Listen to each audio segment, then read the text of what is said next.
Hey, what's going on, y'all? Welcome to another episode. This should be episode 8 to Beyond the Vision podcast. And I got my girl, my advocate, my side sister, Miss Dr. Lori Pitts on the scene, and she's going to bring y'all some gems, some resources, some jewels. We're going to dig a little deep a little bit, but we're going to really talk about resources that are out there for those that have experienced any type of abuse, sexual assault, and have that conversation that a lot of people have a tough time having. You know, we've all been through something in our lives, but we don't always get taught or get coached on how to get through. And then once we're through, what happens next? You see what I'm saying? So, Doctor, I'm going to let you have the stage. You tell them who you are. I'm just excited that you had the time to come on to the Beyond the Vision podcast and talk to the audience, the listeners out there. I'm going to make sure I put her information there at the end. So make sure you stay to the end so you know how to get connected with Dr. Lori Pitts and follow her with all the great things that she's doing out here as an advocate. And just as somebody that's out here trying to teach people how to find their safe zone and their place of peace, because peace is important, y'all.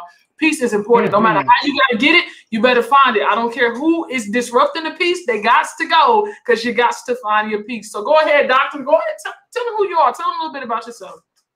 Yes, you already got it already heated up in here already today. Let's I ain't even go. mad at it. I ain't even mad at it. Well, blessings, Queen, and thank you so much for having me on tonight. It really is just an honor. It's always an honor anytime I get a chance to just kind of chop it up with my colleagues a little bit, my fellow advocates out here. So, as you said, my name is Dr. Lori Pitts, and I'm the owner and founder of Still Whole Wellness. Um, I founded Still Whole Wellness back in 2017, pretty much because I kind of looked around and realized that there wasn't a whole lot of people that look like me out here to really hold space for people who are trying to heal from being sexually violated in their life. So I said, you know what? I don't want to continue to look for it. I'm going to create it. So I decided to create the lane myself, with helping people to kind of walk that path with them and hold their hand and just kind of support them as they work on healing from being sexually violated.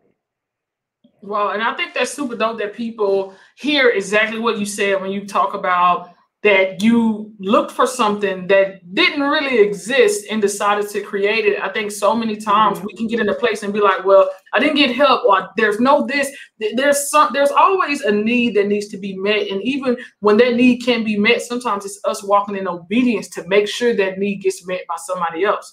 And I think sometimes us saying yes allows for other people behind us to heal probably differently or quicker than what we did. You know what I'm saying? Our story, a lot of us become the person we Hmm. once needed. So I think I really want to pinpoint that out as you move forward. But I really want, to share your journey when it comes from what we quote unquote that victim to becoming an advocate and being that person that you are today, coming from where you've come from. So like share that with the audience.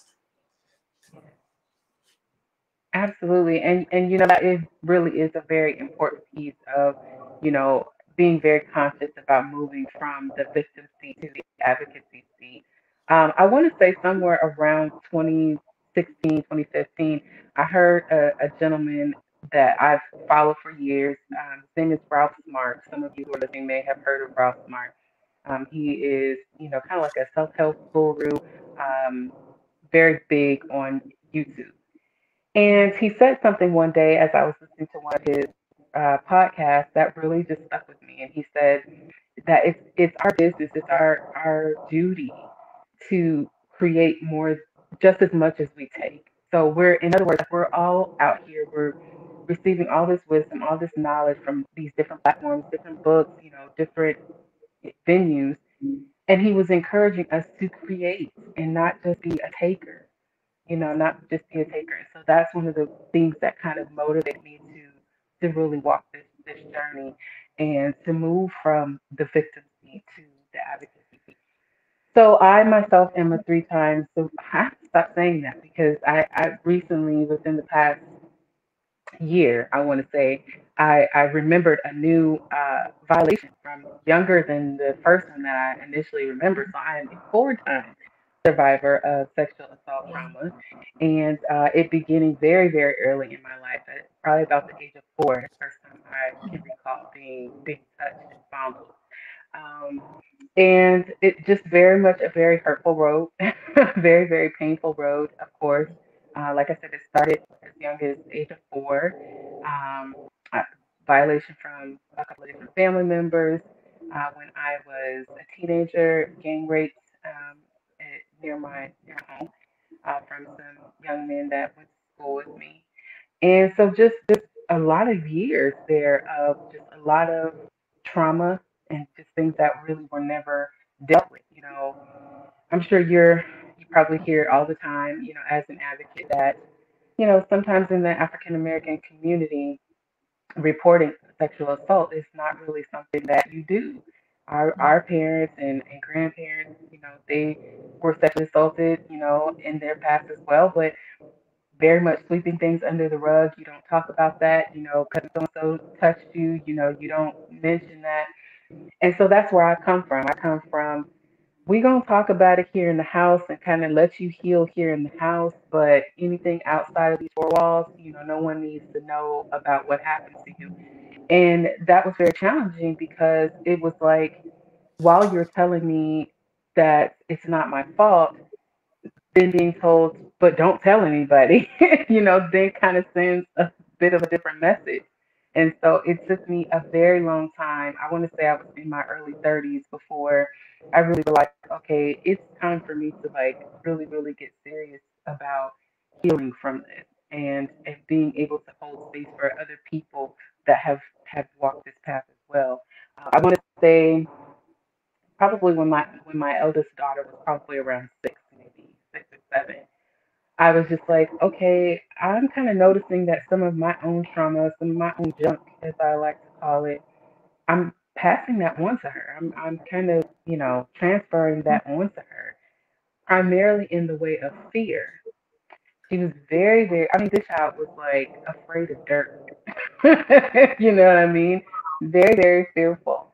And so I noticed that she was simply doing as all children do. She was modeling what she saw mommy doing. Mommy was very afraid to just live and just be.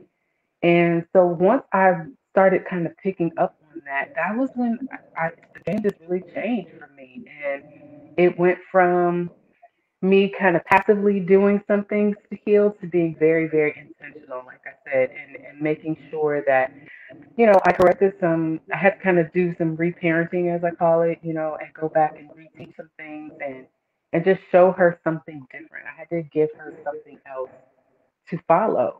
I tell people all the time, I talk to my clients and encouraging them, letting them know that broken parents cannot raise whole children. You just cannot do it. So I wanted to be whole because I wanted my children to be whole. And so that's what I thought I was. Wow. And it's so many jewels that you dropped in there. One of the big things that I wanted to ping on was the fact that you were starting to rub off on your children, that fear, that transaction of energy. We do not realize how, if we do not heal that transaction of energy, you can be that overprotective parent. You can be that too like non-protective parent. Like no matter what, we transfer that energy, and based on where you were in your life, now your daughter, now your kids are starting to feel that unknowingly. You know what I'm saying? Not really even a choice. That now they're a part of the trauma. They become a part of the journey. They become, because now they also have to heal from the fear. You can't just, fear just don't snap your fingers and go away. Once fear is in you, now you have to train your mind, train your body, train your emotions and feelings to not fear a thing anymore. So it's like, well, now they're a part of my trauma. Now I've inflicted that on them in a sense. So I think for the listeners, it's important to understand that you think that you're suffering alone. You think that it's only impacting you, and it's not. Those around you will feel it. I can tell you, I've in relationships, I know I'll apologize to God, because I don't talk to most of them, but I apologize to God because I know that some things people have to pay for, because of what I went through it. I know I was a mess.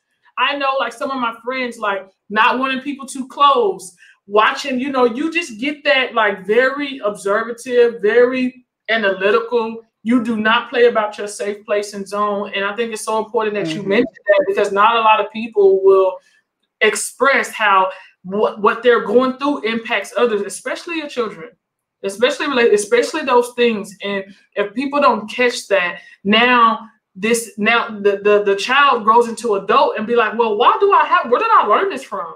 Be like, Mom, why did you teach me this? Dad, what happened? Why did you teach me this? Why is fear? You know what I'm saying? It's scary. I remember telling my mom, I was like, I don't want you to live a life that's paranoid, like full of paranoid. Like you look to your left and your right and you're just paranoid or you're fearful all the time. Like, we got to break that, because that's not living.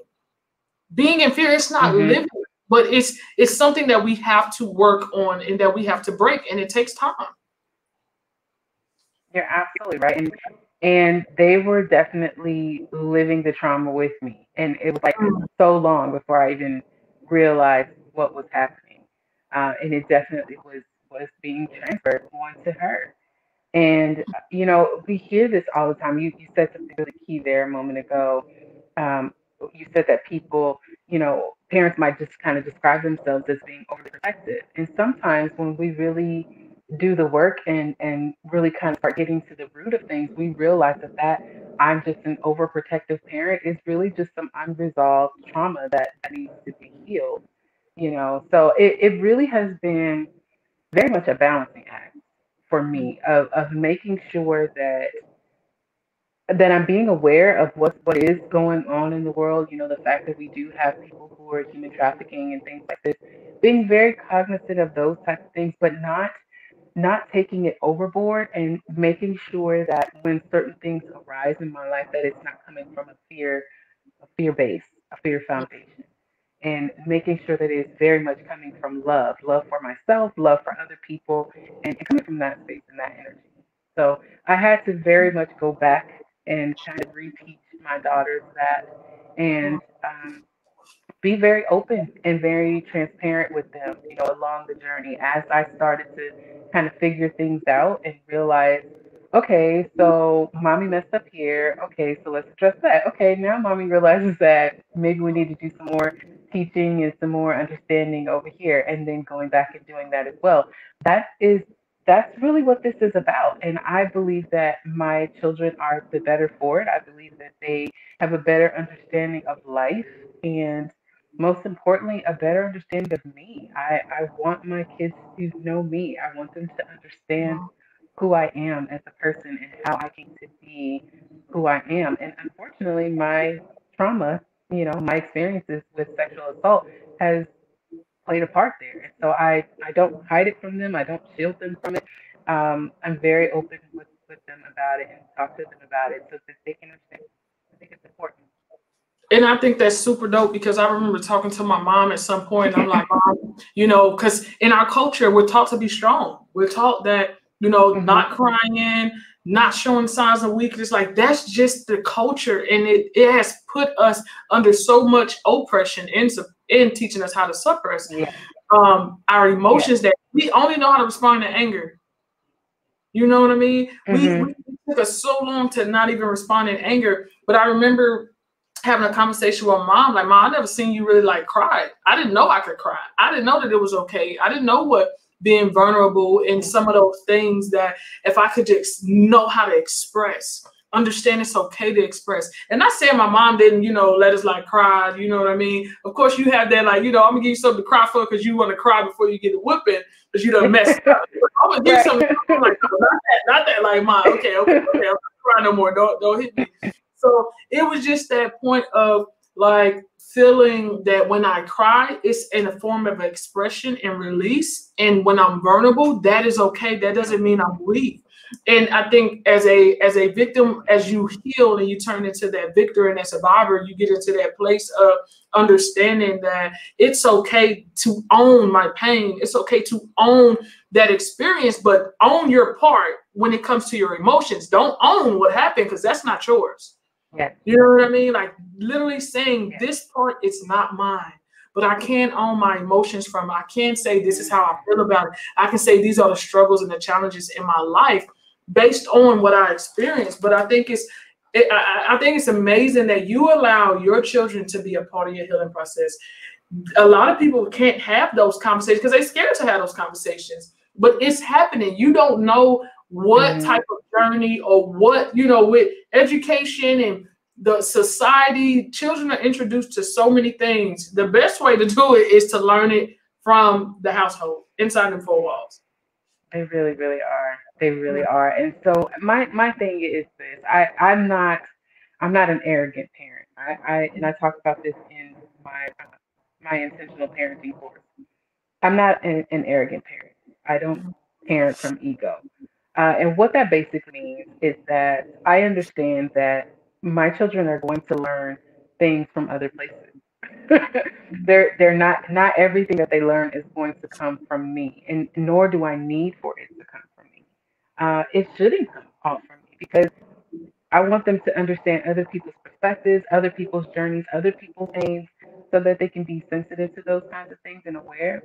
Um, but it has very much been them walking this path with me. I feel like it needs to be like that because as I'm changing, as I'm learning, as I'm developing, expanding, realigning myself with my own truth, they're right there. They're seeing all of these different changes and bends in my road and journeys, that I'm traveling. They're witnessing it all. So I don't feel that it's really appropriate to just kind of have all of these things happening to me and not share it with them because again, they're right there. They're seeing everything. I feel like they should be, you know, things should be discussed with them. Whatever it is that they are seeing, they need to be able to understand what they're seeing in their own environment. So, Wow. just simple things like me wearing a wrap. So if any of you who are viewing this now, if you follow my page at all, you know that you will never see me without some type of a head covering. That was one of those shifts that my children had to watch me go through. And so I had to take time to explain those kinds of things with them. Okay, this is the reason why mommy does this. And you know, because it's something that's different in their world, it's like, how dare you not explain that to them and take that time to help them to understand what's happening in their environment? So that's kind of the way that I parent, and it's kind of taking some of the pages from my dad's book. My mom, she was definitely not one. She wasn't a talker. Uh, my mom was not much of a talker, but my dad, probably because of him being a minister, he would half the time talk you half to death. But he would do that. He would take that time and he would help us to understand what was going on in our lives, and I very much appreciate that. And I've kind of taken that away from his parenting us. So. Nice, nice. What would you say, for the audience, like what would you say was the toughest, right? As you go through all this transition, there's a lot of moving parts. There's a lot of shaking up. There's a lot of sometimes redoing and trying something different and different, whether it's different therapy method, therapist, counseling. We go through so much trying to figure it out. What would you Mhm. say that what were your hurdles that you felt like you might have not overcome? Like, what were your tough, challenging moments? Like, what instantly comes to mind that you had to really like home in on during your transition as you're building this advocate business wholeness, this movement for yourself? What was your biggest hurdles? What were your biggest challenges?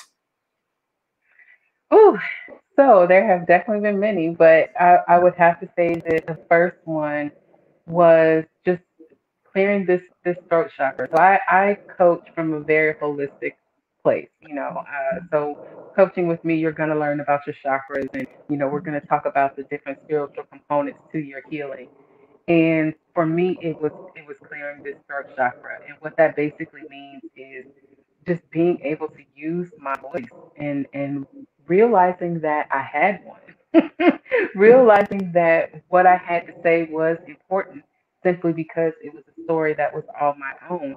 I know I hear this all the time from both people who still identify as victims as well as advocates that, being able to just say it, just simply to say your story, to speak your story and put the energy of the words behind it, it's challenging. It takes some courage to be able to do it, but once you're able to do it and you realize the way that the potential of the impact, of just letting someone else hear what you have been through, and you telling that from a very authentic, very real place, it does something to you, you know, and it also does something for that other person. It of course it gives them that opportunity to then say, oh, okay, maybe I can do this too.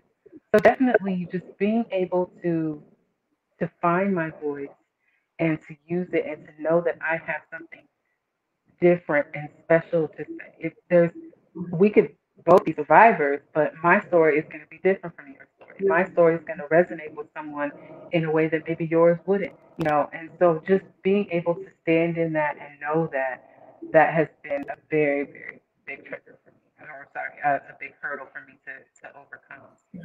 I tell people all the time, I think it's interesting. I find it a little laughable that God would bless me with a beautiful singing voice. My mother, thank God for her voice and her passing that gift on to me. And I always kind of laugh about it because I think it's funny that I was given this beautiful singing voice, but then was not able to use my voice. You know, was Wow. not. I shied away from just speaking and telling my story. And so once I noticed how the blessing of clearing the throat chakra was a blessing musically, because I was able to deliver a song in a way that I never could before. And then also just with this advocacy piece, just being able to just share my story with people. It's really been a beautiful ride. I think it's crazy how you talk about that voice and how you bring up how we both have two different stories, but we both have the same mission in life, but we're on two different paths on the same path at the same time. And I say that because so many people are like, well, somebody's already on it, and there's so many advocates, and there's so many people writers about this book, there's so many people painting the purpose and the victim, like there's so much, but there's somebody for you. There's somebody for me. There's somebody for everybody that's listening to this podcast. Like, you have your piece. I talk about it all the time. Your piece of the pie. There's too many people in this world that Yes. we can't reach everybody. You have your piece of the pie. I don't care how many people are doing it. I don't care how many times you hear the similar stories. Those stories hit everybody differently. They hit everybody differently, Yes. and somebody needs your voice. You reach them. I was on an event the other day, and I was listening to all these ladies talk, and then I came with all this energy, and I almost felt bad because I'm like, everybody's like telling their story. You have people like that's crying, that's in tears, and they're boo-hooing. Then I'm like, hey, what's going on? This is my story. This is where I come from. This is where I'm at. You know, I'm like, OMG. My energy is like almost Right. 10. Everybody's like sad and crying. So I'm like, I'm sorry, like this is me. But Right. Claire ended up, she's like, no, I knew you was gonna do that. That's why I put you last. But I'm over here like, I'm always like this. Like I'm on 10 all the time because I get excited when I know that it's time to show up for my piece of the pie. It's time to show up for me, and I have a voice, and I gotta bring my type of voice. My story, I bring it, that energy. But I felt bad in the moment because I'm like, I'm looking at the screen and everybody's like story, they're talking, and everybody's like crying, boo-hoo, and I'm like, OMG, I'm finna come on 10. What do I do? Right. Right. Exactly. So Yeah, I think in that space, the only thing we can do is just like you said, is just show up for your piece of the pie. You know, I tell people all the time, like, I've had people do it to me, but I would never like dream of like trying to steal someone's client or something like that in the wellness world. Like, to me, it's no sense in doing something like that, because there's enough hurt people out here for all of us to be able to find our tribe and be able to do the work that we were called to do with the people that we were called to do it with. So I don't feel the need to operate in that energy at all. I'm just out here to serve whoever it is that the divine has called me to serve, and I'm going to do that.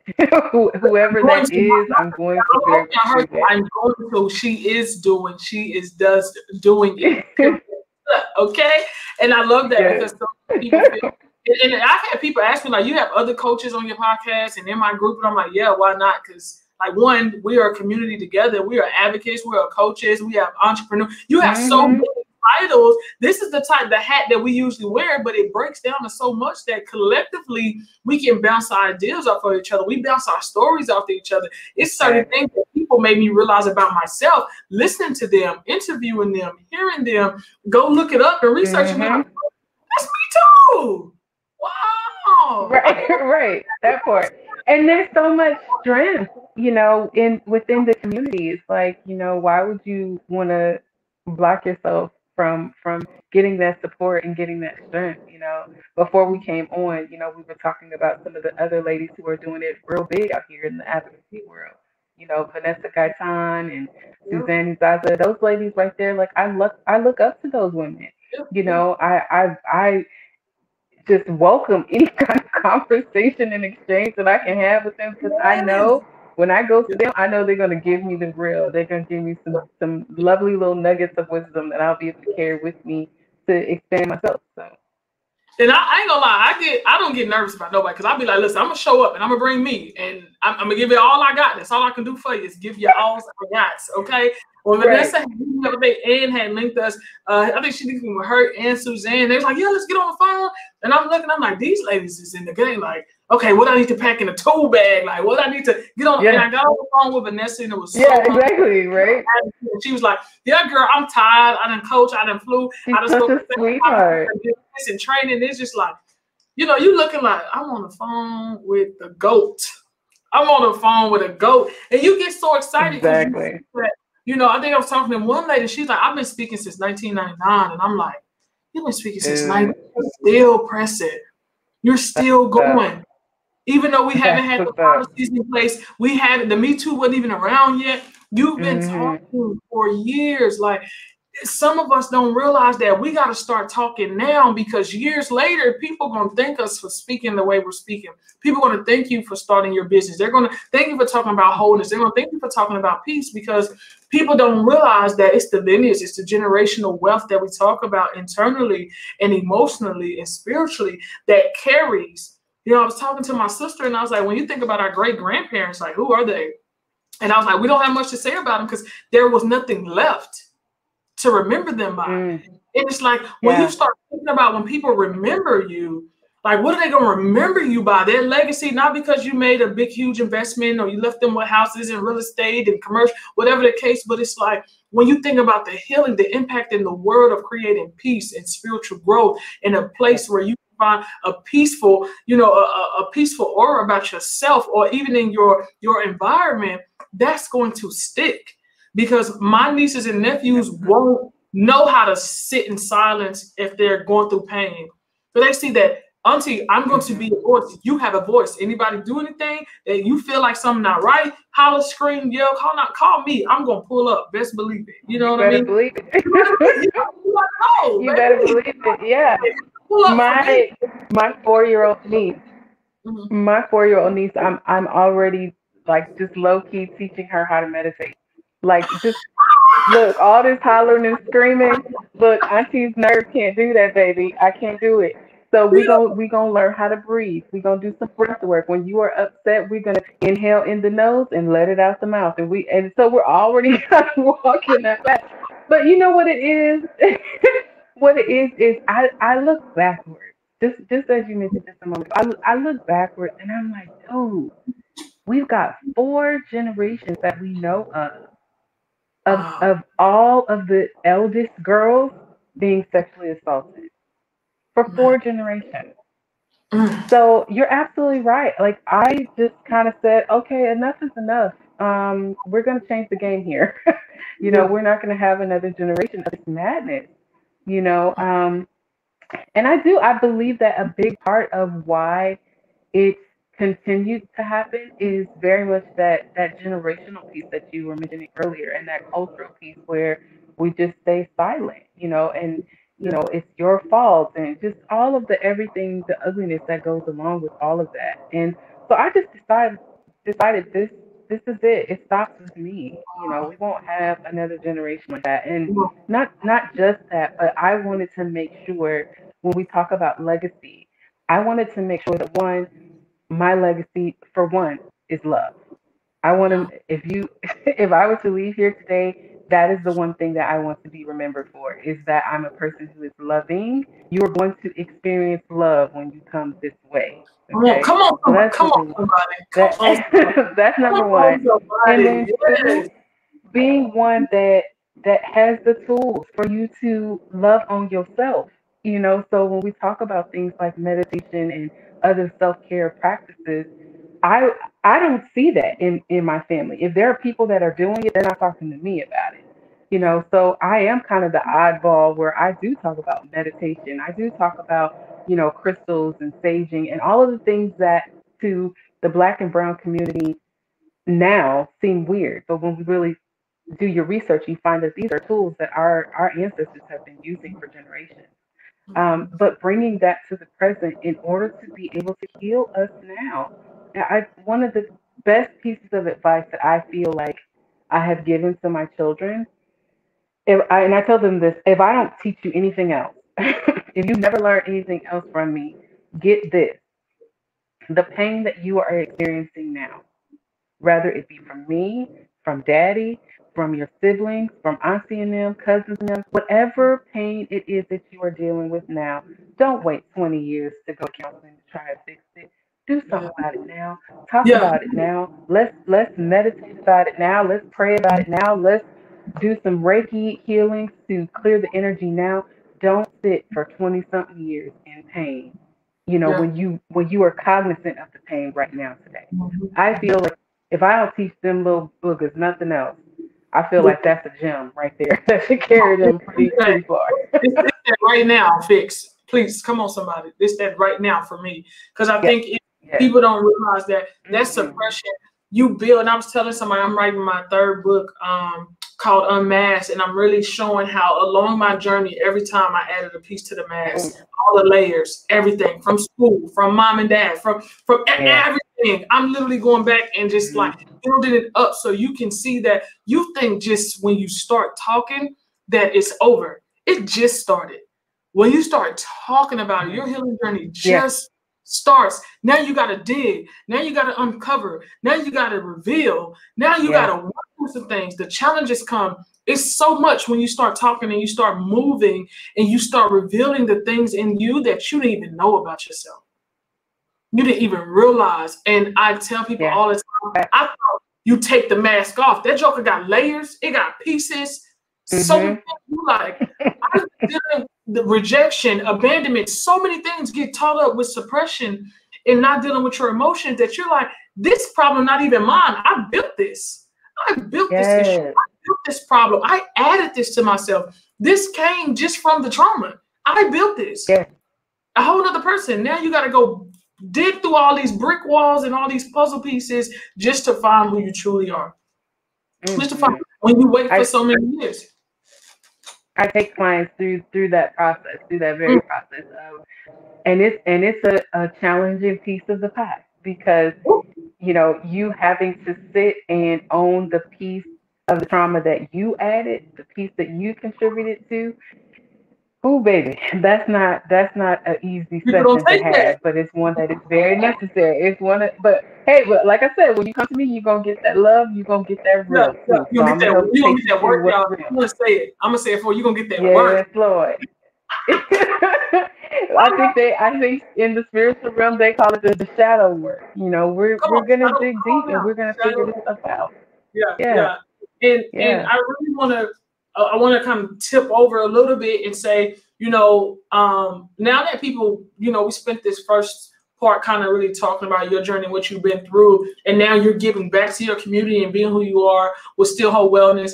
What Mhm. like who is your typical client? Tell the audience like what is your typical client and what do your clients experience when they are a part of Still Whole Wellness, whether it's the coaching and everything else that you're doing with your business? Like who is it and what are they gonna this amazing experience that you give them? What does that look like? Awesome. Okay, sure. So, first of all, my clients, like I said, they're when they come to me, they're the first thing that they're going to experience is someone who genuinely loves them. And I know that that might sound so odd and so foreign to some people because What we is your hear it all the time, no? but don't necessarily feel it and experience it. But my clients know it. My clients know that I genuinely love them. Just on a very human level, I love them. The next thing that they are going to experience is, like I said, they're going to experience some realness.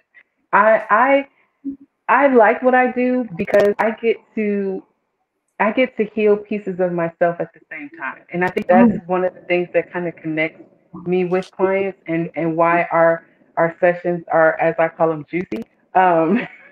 Just because I can't think of a more professional word to use. But but our sessions are very, very juicy because, like, our my tagline for the business is, where healing happens every day. I needed to make sure that I embodied that myself. So that was Yeah. very intentional. That wasn't just something cute to say. I wanted to make sure that I was doing that every day and really living that out and modeling that for clients every single day. Um, and so that's what clients get when they come to me. I'm not just a coach that is going to just tell you what to do or anything like that. First of all, I'm living everything that we are working on. And I don't kind of come into the session like I'm, high and mighty and got all the answers. We're doing this work together. We're healing together. There's going to be something in every session. There's going to be something that a client will teach me. And again, I don't work from that whole ego, arrogance space. Yeah. So I come to the session to give you what spirit has given me to give to you, but I'm also in that moment trusting that you're going to pour into me as well. And I think that's the reason why Still Whole Wellness kind of stands apart, is because clients feel that right off. They know that this is work that we do together. Um, they're going to experience a lot of love, a lot of professionalism, but I definitely am super goofy, and I low key feel like I'm a comedian. Um, I might cuss a little bit, so I hope that I hope that you're not all stuffy, because I might cuss a little bit if it goes like that. Um, We're not boxing. Exactly. Yeah. We're not gonna do a box. We're not gonna do a box. But I'm gonna also very lovingly push you to that next phase, because you're coming to me because there's some kind of a block that's there. So I believe that it's my job to identify where that block is and then help you figure out and strategize how we move through that, and really looking at, okay, now you're saying that you're having a communication issue, and you're saying that it's related to this relationship. Let's look at the other relationships and figure out, so you might come to me because there's one issue, but before you leave that session, we will have covered a multitude of things, and you really will feel like you grew that day. Yeah. And I think that's amazing that you have, it's a give take relationship. I think as coaches, people like I went through multiple Hmm. coaches as far as either business, therapist, counselor. I went through because you have to find what works for you. Don't try. I learned through my journeys, don't try one time. I'm Yes. telling you, you may not get it. You think you know what you need till you get it and be like, that's not what I need. That's not Yeah. it. That's not Yeah. it. Do it again. Keep trying till you find it. It's too many coaches out there. It's too many like wellness. It's too many people in the wellness community for you not to want it bad enough for yourself, that you Hmm. find what works for you. And I think what you're talking about, Dr. Pitts, is really that give and take relationship that everybody truly looks for outside of like, I just want to vent and get it all out. You don't realize how that give and take really helps with the journey, because Yeah. I get that with my clients as well. When you come into a place where you see the growth in the session, not just after all the work, like Yes. 5 or 6, but you see like the literally a mindset, spiritual shift right there in the moment. That's when it counts. That's when you be Yeah. like, That's I when it think counts. we on to a Yeah. little something. And Yeah. I'm glad you I'm glad you said that, because with Still Whole Wellness, I definitely coach from a very holistic space. So we're going to be doing things simultaneously that are going to be helping your spirit, helping your mind, helping your body, and really helping clients to understand how all three of those pieces of themselves support whatever issue, problem. There is a piece in there that we can work on to be able to help whatever issue it is that you're dealing with. So, for instance, there's a young lady that she came to me for her relationship. She and her significant other, they fight all the time and have all these arguments. And So one of the things that we did for her physical well-being is we realized that, oh, okay, well, part of the reason why you're having all of these arguments with your loved one is because of a stressor, you know. So now you're going home and, coming from work, because the stressor was work, coming home from work with this stressor and all this weight on your shoulders, and now you're engaging with your loved one, and you can't do that from a loving space because you've got all this stress on you. So, in order to support that body piece, we decided that instead of her going straight home, she would go for a walk or go to the park or something, do some physical activity just to kind of release those endorphins and get herself in a better space physically. And then when she gets home, the stress is a little less and she can engage with her loved one a little better from a different state. So that's kind of how I work. I work in a very holistic way. So we're not going to just come and just talk. That's a big part of it, but we're going to be looking at all aspects of who you are to figure out how is this playing a role with whatever it is that you're presenting That's so. I know y'all. Hey, the girl is dope. She got the juice. Like, tell them how can they get in touch with you? Like, in the audience, they like, Doctor, I need you ASAP right now today. I'm on speed dial. What do I do to connect with you? What events do you have coming up? Like, how do they get connected, stay connected, get plugged in with your girl? Absolutely. Well, first I would just say, just come ready to work. Be ready to do the work. Don't come thinking that we're gonna tiptoe around some stuff. I'm gonna be very loving, but I'm gonna be very honest with you about your stuff, and we gonna get to work. The best way to get in contact with me is, of course, on the website at www.stillwholewellness.com. You can also email me at stillwholewellness@gmail.com. If you really need me like today, you can feel free to call me or text me at my business line at 909-294-6139. I'll give you that again, 909-294-6139. That is the direct line to Dr. Lori. You're not going to get a receptionist or an assistant or anything. That is my direct number. So you can text me on that number as well. I do have a couple of events coming up. The main one that I would like to focus on is my holistic wellness event that I am absolutely stoked about. I'm excited about this one because it's all female healers. It's all female healers. So I'm super, super, super so stoked about it. So that event is going to be May the 15th. It's going to start at 8 o'clock in the morning and go until noon. That first hour, the 8 to 9, is a very important hour because all of the registrants, all the participants, and all of the vendors will be all in one room, in one virtual Zoom room.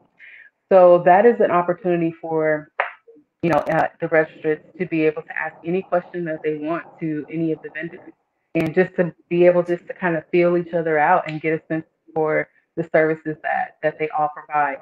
Then at 9, everyone will kind of break out into their own personal Zoom rooms and do the work that they do. So we've got yoga instructors. We have Shanice Nisi Jones, who will be doing Dow hands.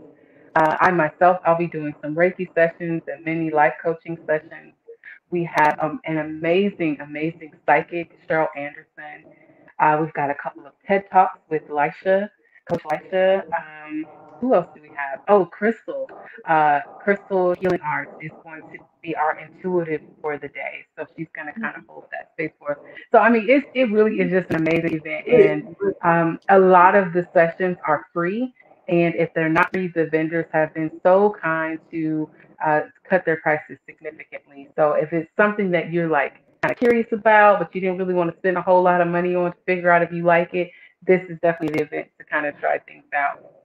Nice. And they can get that on the website. They can get registered on your website or okay. Absolutely. So yeah. And I put the website for those watching, the www.stillwhole, that's WHOLE wellness.com. And then I also wanted to put up her Instagram, social media, Instagram.com, still_whole_wellness.